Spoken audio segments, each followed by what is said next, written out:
pathagger.com-এ আজকে তোমাদের আমি যে টপিকটা নিয়ে আলোচনা করব এটার নাম প্রেপোজিশন, সবচেয়ে গুরুত্বপূর্ণ গ্রামার। এই চ্যাপ্টারে কেউ যদি ভালো হয় তাকে নিঃসন্দেহে বলা হবে সে ইংরেজিতে ভালো। প্রেপোজিশন টপিকটা হলো প্রেপোজিশন। চলো আমরা শুরু করি। প্রেপোজিশন, খেয়াল করো বানানটা PRE, preposition, POSI, preposition, TION। এটা নিয়ে আমাদের আলোচনা শুরু। তো প্রেপোজিশন, এটি একটা জিনিস খেয়াল করো শুরুতেই, এই শব্দটা আমরা যদি একটু ভেঙে লিখি তাহলে আমরা কিন্তু লিখতে পারবো, দেখো, PRE, প্রে যোগ পজিশন। একটু সুবিধা হয় এভাবে যদি আমরা পড়ি। হ্যাঁ, প্রেপোজিশন। এখানে খেয়াল করতে হবে, আমি কিন্তু বলেছি এটা আলাদা, এইটা আলাদা, দুইটা মিলে প্রেপোজিশন। শব্দটা আমরা বোঝার চেষ্টা করতেছি। প্রে যোগ পজিশন, ওকে, এই পর্যন্ত থাকুক। এখন আমরা যে জায়গাটায় যেতে চাই, পার্টস অফ স্পিচ 8 রকমের হয়, তাই না? এবং তোমরা ইতিমধ্যে জানো, যারা আমার ক্লাসগুলো করো তারা ইতিমধ্যে জানো, সবচেয়ে পাওয়ারফুল পার্টস অফ স্পিচ আসলে দুইটা। একটা হচ্ছে নাউন, খুব পাওয়ারফুল, আর একটা হচ্ছে ভার্ব। এই দুইটা পার্টস অফ স্পিচ মানে এত বেশি পাওয়ারফুল যে এদের নিয়ে আলোচনা করলে শেষ হবে না, এরকম খুবই খুবই গুরুত্বপূর্ণ। মানে বলতে পারো মেইন দুটো পার্টস অফ স্পিচ হলো এই দুইটা। এই দুটোকে কেন্দ্র করে বাকিগুলো গড়ে উঠেছে। যেমন আজকের যে আলোচনা প্রেপোজিশন, এই প্রেপোজিশনটার জন্মও কিন্তু বলতে পারো এই নাউনের জন্য। মানে আমরা বলতে পারি এই নাউন এর জন্য। কে? নাউনের জন্য প্রেপোজিশন। একটা মজা করে বললাম, তোমরা লিখে নিতে পারো নাউনের জন্য প্রেপোজিশন। মানে নাউন যদি না থাকে তাহলে হয়তো প্রেপোজিশনের দরকার নেই, ব্যাপারটা কিন্তু এই রকম। এভাবে কেন আলোচনা করছি, জাস্ট তোমার কনসেপ্টটা ক্লিয়ার করার জন্য। তারপর আমরা ফর্মাল কিছু নিয়ম কারণের মধ্যে চলে আসব। আমি একটা বাক্য লিখি, ধরো বাক্যটা এরকম যে we are in this room, মানে আমরা এই রুমের মধ্যে, in this room, we are in this room. আমরা বলতেই পারি we are in this room, বাক্যটা কিন্তু কারেক্ট, আমরা হই এই রুমের মধ্যে। এখন এই বাক্যটাতে এই যে এখানে ইন, এটার নাম কিন্তু প্রেপোজিশন। তোমরা যারা কম বেশি জানো বা না জানো কোনো অসুবিধা নেই, এটার নাম হলো প্রেপোজিশন বলা হয়। এখন এটার নাম কেন প্রেপোজিশন বলা হয় সেটা একটু আমরা জানার চেষ্টা করব। মানে চেহারা দেখলেই প্রেপোজিশন বলে দেবো এরকম, মানে ইন কোথাও দেখলেই ইন দেখলেই আমরা প্রেপোজিশন বলে দেবো এরকম? মোটেও না, এটা কখনোই না। তাহলে কি দেখলে আমরা প্রিপোজিশন বলবো সেটাই আমি এখন তোমাদের জানানোর চেষ্টা করব। খেয়াল করো, এখানে দুইটা পার্ট আছে। একটা পার্ট হচ্ছে এই যে ইন, আর একটা পার্ট হচ্ছে দিস রুম। হ্যাঁ, দুইটা অংশ আলাদা আলাদা করে একটু ভাবার চেষ্টা করো, ইন এবং দিস রুম। আচ্ছা, এখন দুটো আলাদা কেন? এই যে এখানে আসো, আমরা কিন্তু বলেছিলাম একটা প্রে, একটা পজিশন। হ্যাঁ, প্রেপোজিশন, প্রে যোগ পজিশন, ওখানে কিন্তু দুইটা ছিল। ঠিক এই জন্যই আমরা এখানেও কিন্তু দুইটা অংশ খুঁজে বের করার চেষ্টা করেছি, একটা ইন, একটা দিস রুম। হ্যাঁ, দুইটা অংশ, এতটুকু আপাতত জানলেই হবে। তারপর আমরা আরও গভীরে যাওয়ার চেষ্টা করতেছি। দেখো, আসলে এই যে এখানে দিস রুম আমরা লিখেছি, দিস রুম কি? এটাকে আমরা বলে থাকি পার্টস অফ স্পিচের ভাষায় নাউন। একটা রুম নাউন, তাই না? দিস রুম একসাথে পড়ো, দিস রুম, এটা একটা নাউন কিন্তু। তাহলে নাউন পেয়ে গেলাম, যেটা আমরা কিছুক্ষণ আগে বলেছিলাম, এই যে নাউন দিয়ে দেখাইছিলাম। নাউন খুবই গুরুত্বপূর্ণ, নাউনের জন্য প্রিপোজিশন। তাহলে এই যে নাউন, তাহলে এই নাউনের জন্য প্রিপোজিশন কিভাবে? যেহেতু আমরা বলছি নাউনের জন্য প্রিপোজিশন, এটা তুমি নিজেই বুঝতে পারবে যদি তুমি এখানে একটা কাজ করো, যেমন ইনটাকে বাদ দাও, এই বাক্যে ইনটাকে কেটে দাও, কেটে দিয়ে তুমি এখন পড়ো উই আর দিস রুম। বাক্যের অর্থটা কেমন হয়ে গেল? আমরা হই এই রুম। কিন্তু আসলে তো বাক্যের অর্থটা দরকার আমাদের we are in this room, আমরা এই রুমের মধ্যে, তাই তো? তাহলে আমরা এই রুমের মধ্যে এইটা লিখতে গেলে, মানে মধ্যে কথাটা লিখতে গেলে মধ্যে বা ভেতরে আমাদের ইন ব্যবহার করতে হচ্ছে। তো ইনের বাংলা কিন্তু ভেতরে বা মধ্যে। তাহলে এখন খেয়াল করে দেখো যে এই যে ইন, এটা কিন্তু এই যে দিস রুম, এই নাউনটার সাথে একসাথে বসতেছে। মানে এই নাউন রুম, দিস রুম মানে এই রুমের মধ্যে, মানে আমরা যদি এই ইন সহ পুরো জায়গাটা এভাবে লিখি, মানে যেহেতু আমরা ইনটাকে লিখতেছি আলাদা, ইন যোগ দিস রুম আমরা লিখলাম, ইন যোগ দিস রুম, তার মানে দুইটা অংশ কিন্তু লিখলাম, তাই তো? আমরা কিন্তু প্রথম থেকে বলেছি দুইটা করে অংশ, ইন যোগ দিস রুম, এই মিলে তৈরি হলো সবটা। এখন একসঙ্গে বলো, তাহলে এই রুমের মধ্যে বা এই কক্ষের মধ্যে, এই রুমের মধ্যে, এরকম কি না বলো? অবশ্যই এরকম অর্থটা। তাহলে এখন দেখা যাচ্ছে যে যেখানে প্রিপোজিশন বসবে, খেয়াল করো, এই যেটাকে প্রিপোজিশন বলবো, তারপরে কিন্তু একটা নাউন থাকতে হবে, নাউন বা প্রোনাউন, সমজাতীয় আর কি, নাউন বা প্রোনাউন। মানে ইন, এটাকে যদি তুমি প্রিপোজিশন বলো, শর্টকাট লিখলাম প্রিপোজিশন, যোগ এইখানটাতে নাউন বা প্রোনাউন থাকতে হবে, নাউন বা প্রোনাউন থাকতে হবে, তাহলেই সুন্দর একটা অর্থ আসবে। সেই অর্থটা এরকম হবে এবং এই অর্থটাই পুরো বাক্যের অর্থটাকে চাঙ্গা করে দেবে। এখন তুমি বলো, we are in this room, আমরা এই রুমের মধ্যে। তাহলে ব্যাপারগুলো কী কী দাঁড়ালো আমরা যদি একটু ব্যাখ্যা করার চেষ্টা করি। দেখো, সহজ করে চিন্তা করো, আমরা এইভাবে ব্যাখ্যা করব। প্রথমে আমরা বলেছিলাম যে প্রেপোজিশন ব্যাপারটা আমরা দুটো পার্ট করব, একটা প্রে পজিশন, দুটো পার্ট করব আমরা। একটা পার্ট হচ্ছে প্রে, পিআরই, যার বাংলা হচ্ছে পূর্বে, আর পজিশন মানে হচ্ছে একটা নাউন অথবা প্রোনাউন, অর্থাৎ নাউন প্রোনাউনের পূর্বে বসে সমান সমান সুন্দর একটা অর্থ প্রকাশ করবে, সে সুন্দর অর্থ প্রকাশ করতে সাহায্য করে, সুন্দর অর্থ কি করে, প্রকাশ করে। এটা হলো আমাদের একটা কনসেপ্ট ক্লিয়ার করার জন্য। দুনিয়ার যত প্রিপোজিশন আছে মোটামুটি সবাই এই কাজটাই করে, মানে নাউন বা প্রোনাউনের পূর্বে বসে প্রিপোজিশনটা। যেমন এখানে যে ইন বসেছে, ইন কিন্তু প্রিপোজিশন, দিস রুম কিন্তু নাউন বা প্রোনাউন। আমরা এরকম অনেক উদাহরণ দেখব কিছুক্ষণের মধ্যে, চিন্তা করার কারণ নেই, শুধু মাথায় রাখো দুইটা পার্ট এখানে, ইন একটা পার্ট প্রিপোজিশন, তারপরে একটা নাউন প্রোনাউন যেটাকে আমরা পজিশন বলতেছি সেই পার্ট, এই দুটো পার্ট মিলে সবটা একসাথে পড়তে হয় এবং যার একটা এরকমের একটা অর্থ আছে, প্রিপোজিশন সহ একসাথে আমরা পড়ব, তাহলে আমরা একটা সুন্দর অর্থ বের করতে পারবো। এই হলো প্রিপোজিশন। এখন প্রিপোজিশনের একটা ফর্মাল ব্যাখ্যা দেই, বা অনেকটা বলতে পারো প্রিপোজিশন কাকে বলে। প্রিপোজিশন হচ্ছে এমন একটা শব্দ যে কিনা আমরা এইভাবে বলতে পারি যে প্রিপোজিশন এমন একটা পার্টস অফ স্পিচ যে নাউন বা প্রোনাউনের সামনে বসে। অর্থাৎ আমরা বলতে পারি যে প্রিপোজিশন, শর্টকাট লিখলাম, এমন পার্টস অফ স্পিচ, এটা একটা পার্ট কিন্তু, হ্যাঁ, একটা পার্ট অফ স্পিচ মানে একটা বাক্যের একটা অংশ।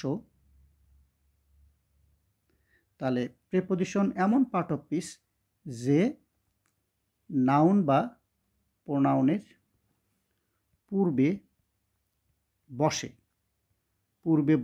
তাই না? তাহলে পূর্বে বসে, এটা আমরা তো শিওর হয়ে গেলাম। এবং তারপর কি করে, বসে এবং সেই নাউন বা প্রোনাউনটিকে বাক্যের অন্য শব্দের সাথে সম্পর্ক বা যুক্ত করে দেয়, যুক্ত করে। আমি সংক্ষেপে লিখলাম, তোমরা অবশ্যই বই পড়ে ব্যাপারটা আরও ভালো করে শিখে নেবে। তো আমি আবার একটু পড়ে দিই। প্রিপোজিশন এমন পার্ট অফ স্পিচ বা এমন একটা মানে ওয়ার্ড, আমরা পার্টস অফ স্পিচই বলবো যেহেতু বাক্যের একটা অংশ সেটা, যে কি করে নাউন বা প্রোনাউন, মানে প্রিপোজিশনের পরে নাউন প্রোনাউন থাকে, তার পূর্বে বসে, ভালো কথা, এবং সেই নাউন প্রোনাউনটি বাক্যের অন্য শব্দের সাথে যুক্ত করে দেয়। কীরকমভাবে যুক্ত করে দেয় এরকম উদাহরণ আমরা এখন অনেক উদাহরণের দিকে আমরা যেতে চাচ্ছি। দেখো কিভাবে যুক্ত করে। তার আগে আমি আরও কিছু আলোচনা তোমাদের সামনে আনতে চাই, তাহলে আমার মনে হয় যে তোমাদের আরও সহজ লাগবে ব্যাপারটা। যেমন ধরো আমরা প্রিপোজিশন সাধারণত যে কাজগুলো করে আর কি, একটা জায়গা তোমাদের দেখাই যে টাইম নিয়ে কাজ করে প্রিপোজিশন। হ্যাঁ, ব্যাপক পরিমাণ কাজ করে থাকে টাইম নিয়ে। খেয়াল রাখতে হবে কিন্তু কথাগুলো টাইম নিয়ে। কিভাবে আমি দেখাই। যেমন আমরা এই যে এখানে যদি কোথাও অ্যাট বসাই, এটি অ্যাট, এই অ্যাটের পরে আমরা একটা টাইম জাতীয় কিছু বসাবো, মানে বসাতে পারবো আর কি। যেমন ধরো অ্যাট 6 মনে করো, তো অ্যাট 6 PM মনে করো, PM বলা হলো, অ্যাট 6 PM। তো এটার মানে জানো 6টা। তাহলে এই যে অ্যাট আমরা যে বসালাম, অ্যাট এরপরে এটা কি টাইম। তো এই জন্যই আমরা এখানে বলেছি টাইম। এই যে টাইম কথাটা মার্ক করো, যে প্রিপোজিশনের একটা বড় জায়গা হলো টাইম, মানে বোঝাতে ব্যবহার করা হয়। তো এরকমভাবে অনেক অনেক প্রিপোজিশন আছে যেগুলো ব্যবহার হয়। আমি একটা একটা করে তোমাদের দেখানোর চেষ্টা করি, তোমরা খেয়াল করো। যেমন ধরো বাই একটা প্রিপোজিশন, এরপরে ধরো বিটুইন মাঝে, এগুলো কিন্তু প্রত্যেকটার ব্যবহার আমাদের জানতে হবে। বাইয়ের পরে কি বসে, বিটুইনের পরে কি বসে, তারপরে ধরো বিফোর, এই যে বিফোরের পরে কি বসে, তারপরে বিফোর হলে তারপরে সেখানে অবশ্যই আফটারও হবে, তাই না? আফটারের পরে কি বসে, তারপরে এগুলো তো আছেই। ডিউরিং, ডিউরিং, হ্যাঁ, এগুলো কখন আমরা ব্যবহার করি, মানে কি ধরনের অর্থ প্রকাশ করতে ব্যবহার করা হয়, ইন তো আমরা দেখলাম। তারপরে ধরো ফ্রম আছে, FROM, ফ্রম, হ্যাঁ, তারপর ফর, তারপরে সিন্স, কেমন, এরপরে কিন্তু আরও আছে টিল, এগুলো কিন্তু সময়ের ক্ষেত্রে আমরা ব্যবহার করতে পারবো। আনটিল, তারপরে ধরো থ্রু আউট, মানে একদম পুরাপুরি, TH বানানটা খেয়াল করো, ROUGH, থ্রু আউট, OUT। তো এগুলো সবই কিন্তু প্রেপোজিশন, টাইম অর্থে আমরা ব্যবহার করতে পারবো। এখন এগুলির আমরা একটু যতটা সম্ভব আমরা একটু বাক্য শেখার চেষ্টা করি। আমরা অ্যাট দিয়ে তো লিখেছি, তারপরে আমি আরও একটা বাক্য লিখি তোমাদের সুবিধার্থে। ধরো আমরা এইভাবে লিখি যে হি মানে সে এসেছিল, কেম 7টায় মনে করো, আমরা বলতে পারি কেম অ্যাট, এবার বলতে পারি 7, হ্যাঁ, এবং পুরোপুরি 7টা বোঝাতে আমরা ও ক্লক ইউজ করব। ও ক্লক কিন্তু কমাতে লেখা হয় clock, CLOCK। He came at 7 o'clock, মানে এই জায়গাটা গুরুত্বপূর্ণ। দেখো অ্যাটের পরে 7 o'clock টাইম বসছে কিন্তু। ঠিক একইভাবে তুমি কিন্তু চাইলে লিখতে পারো যে হি উইল, যা খুশি তাই লেখা যাবে, শুধু তোমার অর্থটা ক্লিয়ার করতে হবে। হি উইল স্টার্ট, সে শুরু করবে, কি লিখব, আফটার, আফটার দিলাম, আফটার লাঞ্চ, মানে লাঞ্চের পরে সে হয়তো কাজটা শুরু করবে। তাহলে এখানে কি দাঁড়ালো, আফটার লাঞ্চ, এই যে আফটার লাঞ্চ, হ্যাঁ, আফটারের পরে লাঞ্চ একটা টাইম কিন্তু। এরকমভাবে আমরা লিখতে পারি। ধরো ইট হ্যাজ রেইন, বৃষ্টি হয়েছে, it has rained for a week, মানে এক সপ্তাহ জুড়ে বৃষ্টি হয়েছে।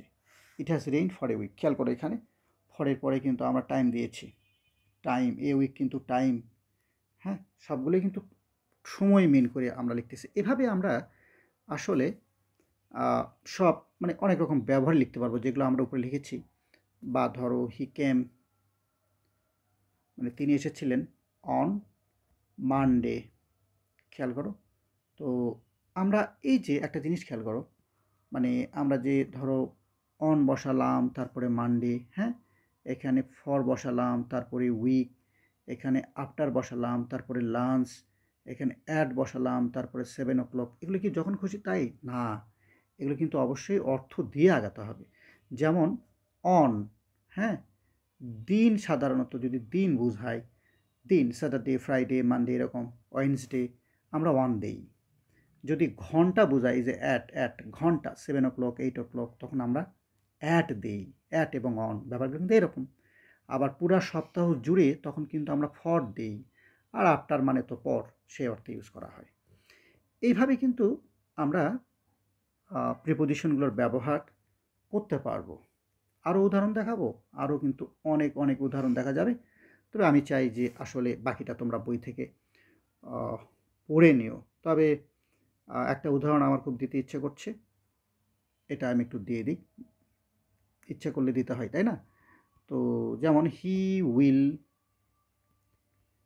কাম মানে কি বলো, হি উইল কাম, তিনি আসবেন বা সে আসবে 7টার মধ্যে, বাই 7 o'clock। তো এখানে কিন্তু বাই, এখানে কিন্তু তুমি দিতে পারো অ্যাট। অ্যাট দিলে কি হবে, 7টাই বোঝাবে, 7টাই বোঝাবে, অ্যাট 7 o'clock। হ্যাঁ, আর বাই দিলে 7টার মধ্যে, তার মানে বাই মানে এখানে মধ্যে, আর অ্যাট মানে এখানে ঠিক ওই সময়টাই। এরকম বিষয়গুলো তোমাকে মুখস্থ করতে হবে বুঝে বুঝে, নাহলে কিন্তু মনে থাকবে না প্রিপোজিশন। এই ছিল হচ্ছে সময় সংক্রান্ত। তাহলে আমরা এতক্ষণ যা দেখলাম যে টাইম সংক্রান্ত প্রিপোজিশনের একটা গুরুত্বপূর্ণ জিনিস আছে টাইম। আমি এত বড় করে লিখলাম কারণ এটা মাথায় রাখো, প্রিপোজিশন কি, কাকে যুক্ত করে, নাউন বা প্রোনাউনকে, সেটা আমরা শিখে গেছি, কোনো সমস্যা নেই। এখন আমরা শিখবো আসলে বিস্তারিত কখন কোনটা ব্যবহার করা যায়। আমার তো আরও একটা উদাহরণ দিতে ইচ্ছে করতেছে, তো দিয়েই দিই, কী বলো? সেটা হচ্ছে এরকম, ধরো হি ওয়াজ, বাক্যটা এরকম হতে পারে, তিনি ছিলেন, হি ওয়াজ হিয়ার, তিনি এখানে ছিলেন, যার বাংলা হি ওয়াজ হিয়ার থ্রু আউট, একটা ওয়ার্ড আমরা লিখেছিলাম THROUGH,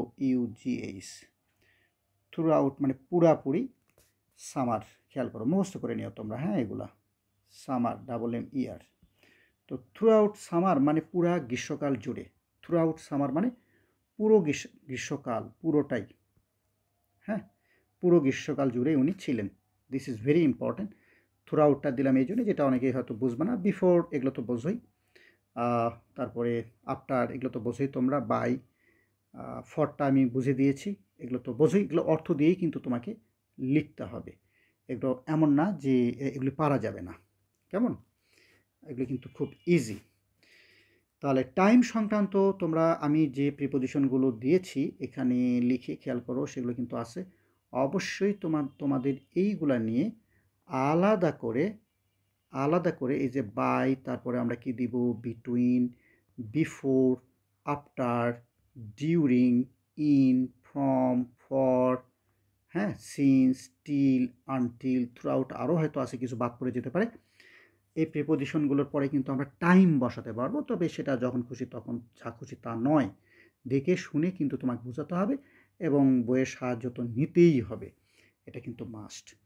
এইবার আমি যেতে চাচ্ছি যেটা প্রিপোজিশনের আরেকটা অনেক বড় ব্যবহার, এটাকে বলা হয় প্লেস।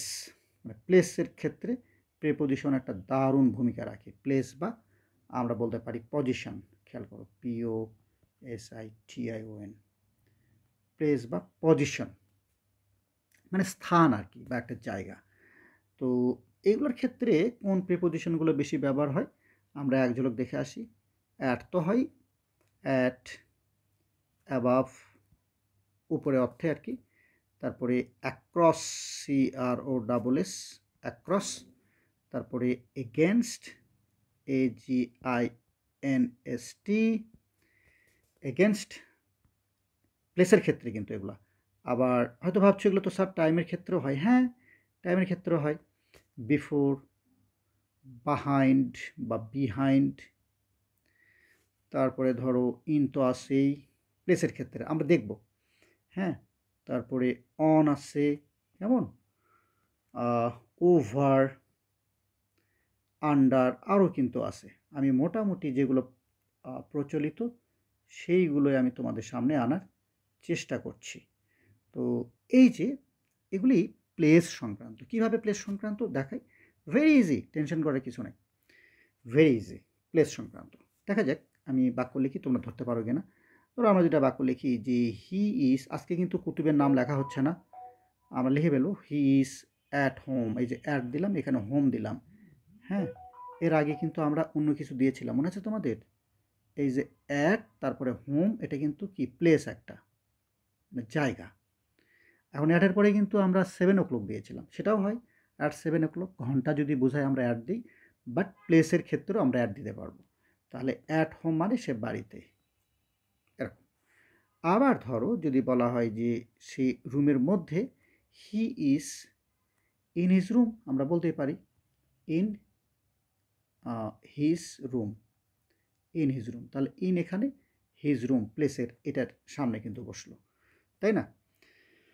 ঠিক একইভাবেই আমরা যদি লিখি যে শি হ্যাজ নো রুফ, মানে তার কোনো ছাদ নেই। She has no roof above his head. Above মানে উপরে, হিজ হেড মানে মাথার উপরে। তাহলে অ্যাভাবের পরে কিন্তু আবারও আমরা কি দিলাম, প্লেস দিলাম, প্লেস দিলাম। বিষয়গুলো এইভাবে তোমাকে শিখতে হবে। প্লেস, আমরা প্লেস কিন্তু দেখতেছি। এইরকম ভাবে তুমি অন ইউজ করতে পারো। আমরা আরেকটা স্পেশাল ধরনের ব্যবহার দেখি, যেমন প্লেস, পিএলএসি, প্লেস মানে কি বলে, মই বলা হয়, ladder, LADDER, place a ladder against, place a ladder against the wall, মানে ওয়ালের বিপক্ষে। খেয়াল করো এখানে ওয়াল, এগেনস্ট ওয়াল, মানে একটা ওয়াল আছে, সেই ওয়ালের সাথে মানে মই যদি তুমি রাখো, রেখে যদি তুমি মনে করো ছাদে ওঠো, তাহলে এই যে ওয়ালের সাথে মইটা যে তুমি রাখলে, মই এটাকে বলা হয় এগেনস্ট দ্য ওয়াল, মানে ওয়ালের বিপক্ষে। বিপক্ষে মানে এটা আসলে ওয়ালের সাথে, এই মিনিং কিন্তু এগেনস্ট দ্য ওয়াল। কারণ তুমি যখন মই রাখবে, মইটা ওই ওয়ালের উপরে কিন্তু চাপ পড়বে, তাই না? তুমি যখন ময়ে উঠবে তখন কী হবে, ওয়ালে চাপ পড়বে। তো এইরকম চাপ মানে একটা এগেনস্ট মিনিংটা ইউজ করা হয়। এভাবে কিন্তু বিফোর, বিহাইন্ড, আন্ডার আমরা ইউজ করতে পারবো প্লেসের ক্ষেত্রে। এগুলো হচ্ছে প্লেস। তাহলে টাইম একটা দেখলাম, প্লেস একটা দেখলাম। এরপর আরেকটা জায়গায় আমরা যাব, নাকি আরও কিছু উদাহরণ দেব? আরেকটা উদাহরণ দেওয়া যাক প্লেসের ক্ষেত্রে। আমরা কী লিখব, সহজ একটা লিখি। হতে পারে এরকম যে হি ইজ সিটিং, সে মানে বসারত, he is sitting under, UNDER, under a tree, গাছের নিচে। আন্ডার, এই যে আন্ডার তারপরে ট্রি, ট্রিটা কিন্তু একটা প্লেস বা পজিশন, একটা জায়গা বোঝাচ্ছে কিন্তু, পজিশন। এই আর কি। এভাবে অনেক অনেক প্রিপজিশন, যখন যেটা তোমার দরকার তুমি সেটা ইউজ করতে পারবে। তো এরপরে আমরা যেটা দেখতে চাই সেটা হলো ডিরেকশন। তাহলে প্রথমটা আমরা দেখেছিলাম কি, টাইম, তারপরে দেখলাম প্লেস, এবার দেখতেছি ডিরেকশনের ক্ষেত্রেও কিন্তু ব্যাপক পরিমাণ প্রিপজিশন ব্যবহার হয়। ডিরেকশন এটা আর কি, হ্যাঁ, যার বাংলা আমরা বলতে পারি যে কোনো একটা দিকে বা লক্ষ্য, এরকম ডিরেকশন। এটার ক্ষেত্রে কিন্তু প্রিপজিশন প্রচুর ব্যবহার হয়। বিশেষ করে এই প্রিপজিশনগুলো ব্যবহার হয় অ্যাবাভ, ইনটু, তারপরে অন হয়, তারপর হচ্ছে ধরো টু তো হয়ই, তারপরে টুয়ার্ডস, কোনো কিছুর দিকে, এরকম অর্থে আর কি। আপ ডাউন তো হয়ই, আপ ডাউন, এগুলো কিন্তু মানে লক্ষ্য, কোনো একটা লক্ষ্যর দিকে ইউজ হয়। আমরা কিছু উদাহরণ দেখি, তাহলে ব্যাপারটা আরও ক্লিয়ার হয়ে যাবে। ধরা যাক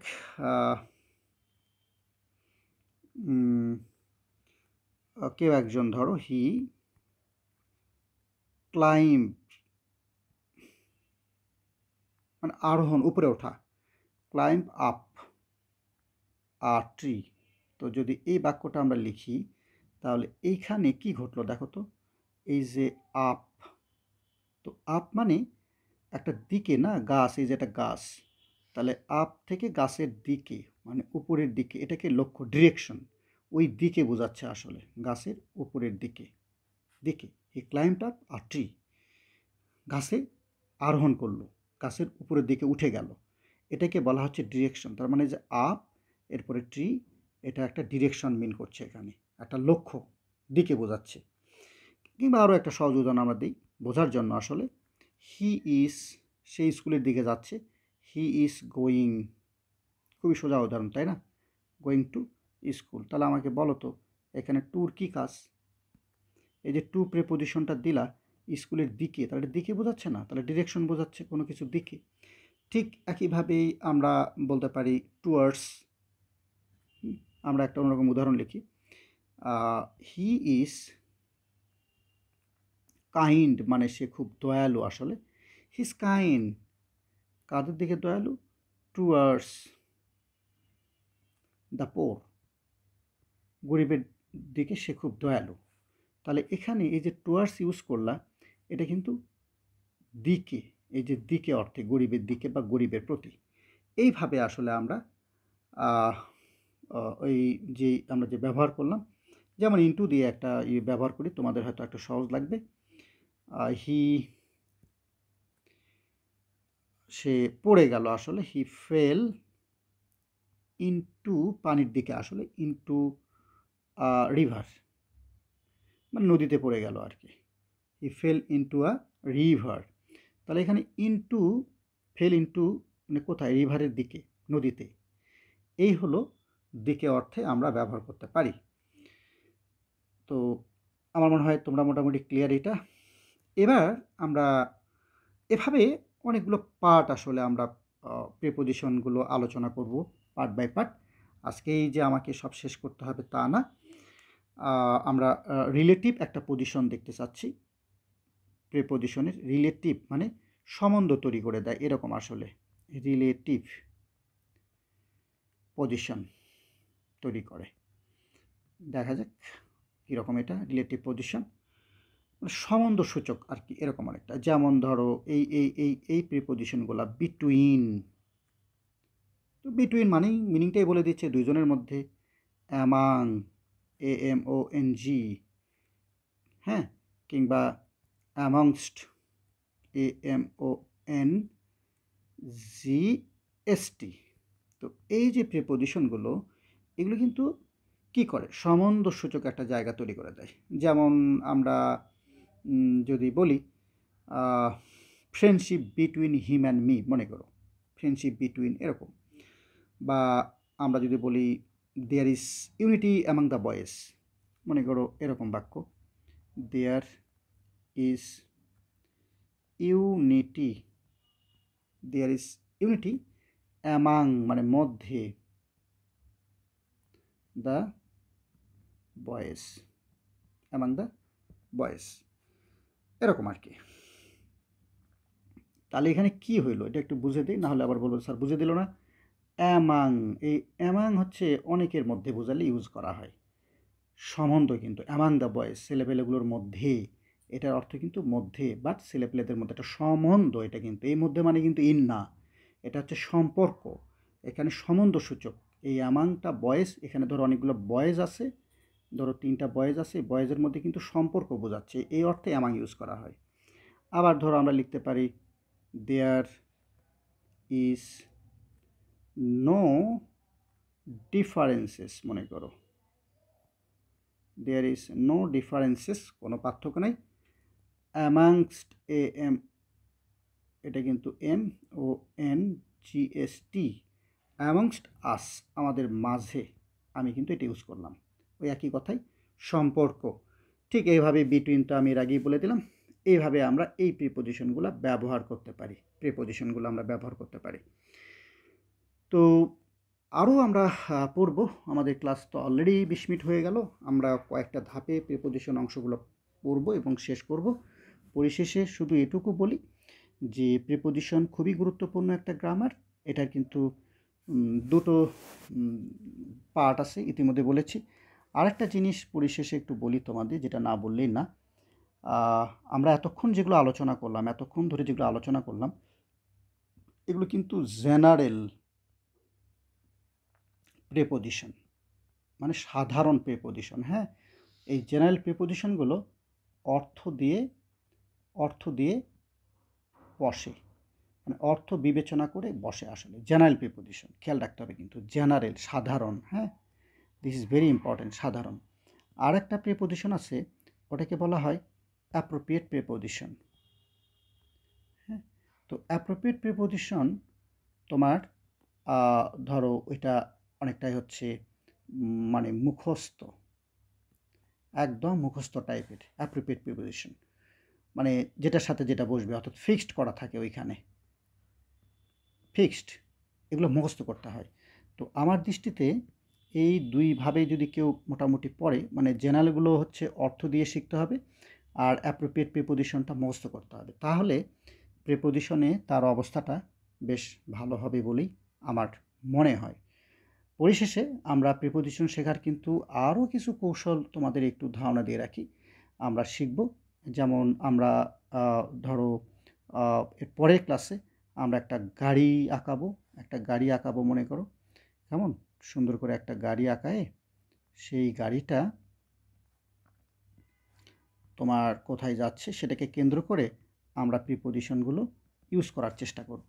মানে প্লেস, এই গাড়িকে কেন্দ্র করে নানান রকম প্রিপোজিশন বসাবো। ফর এক্সাম্পল, গাড়ির উপরে যদি কোনো কিছু লেগে থাকে, মনে করো লেগে থাকে, সে অর্থে আমরা ইউজ করব অন। গাড়ি থেকে উপরে যদি কোনো কিছু থাকে, ধরো পাখি উড়ে যাচ্ছে গাড়ির উপর দিয়ে, সেটার ক্ষেত্রে হয়তো ইউজ করবো আমরা ওভার, হ্যাঁ? এরকম। তো এইটা নিয়ে বিস্তারিত এর পরের ক্লাসে আমি নিয়ে আসব, সেটা আরও ভালো লাগবে। তার আগ পর্যন্ত আজকে যতটুকু বললাম ততটুকু আয়ত্তে আনার চেষ্টা করো। Thank you very much.